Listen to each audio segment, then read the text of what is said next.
I saw Papa's death as someone stopping him from doing what he wants. You know, my experience studying political science is what they teach you in university is nothing to do with the real politics. It's just nothing.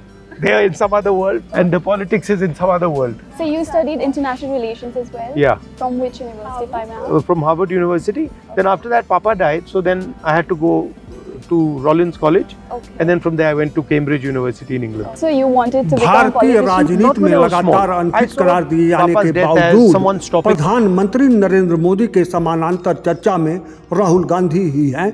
पूरे विपक्ष में एक भी ऐसा leader नहीं है जो राष्ट्रीय स्तर पर चलायमान हो।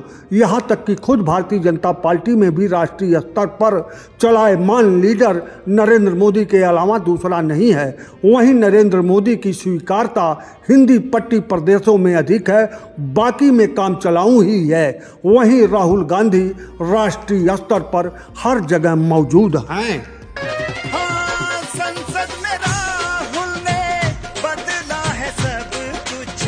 विरोधियों के उड़े तोते होने लगा कुछ कुछ यारो अंधा अंधभक्ति में ठोकर मैंने खाई। राहुल मेरे भाई मुझे माफ करना। भारतीय राजनीति में राहुल गांधी पर अब चर्चा शुरू हो गई है। तो भारतीय राजनीति के हिसाब से राहुल गांधी कितने फिट कितने अनफिट हैं, इसका एक विश्लेषण हम करते हैं। और गौर करिए कि जिसको लगातार अनफिट करार दिया जाता है वहीं राजनीति में कभी कभी गुल खिला देता है। राहुल गांधी हिंदी भाषा में पूर्ण वक्ता नहीं हैं, बावजूद इसके हिंदी पट्टी में स्वीकार हैं। हिंदी शब्दों से राहुल खेल नहीं पाते। इसी का फायदा उठाकर नरेंद्र मोदी ने अभी तक राहुल गांधी को पटकनी दिया है। राहुल गांधी कश्मीरी लड़कियों के साथ वार्ता में कहते हैं कि वह अपने पापा राजीव गांधी के अधूरे सपने को पूरा करने के लिए राजनीति में आए।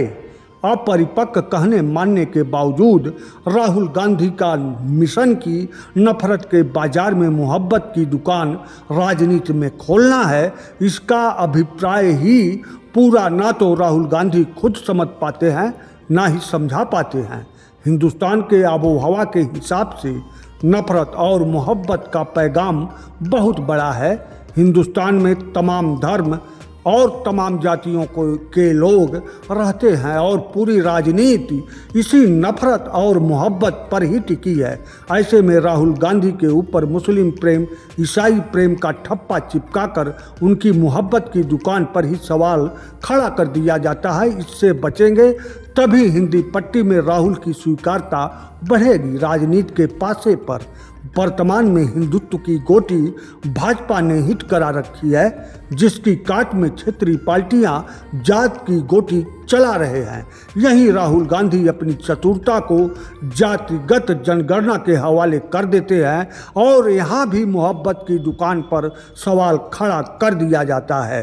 राहुल गांधी का राजनीति का हर कदम यह दर्शाता है कि वह घाघ राजनेता नहीं है। उनके शब्द दर्शाते हैं कि वह दिल के अच्छे हैं, जबकि भारतीय राजनीति में सत्ता पाने के लिए सिर्फ दिल का अच्छा होना काफ़ी नहीं है, बल्कि चतुर होना जरूरी है।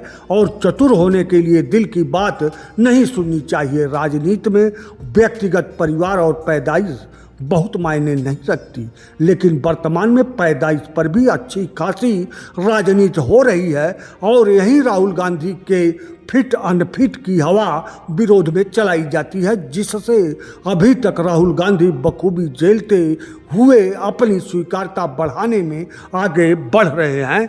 लेकिन भारतीय राजनीति की एक कमी है कि वह जाति और धर्म के बीच फंसी उलझी है।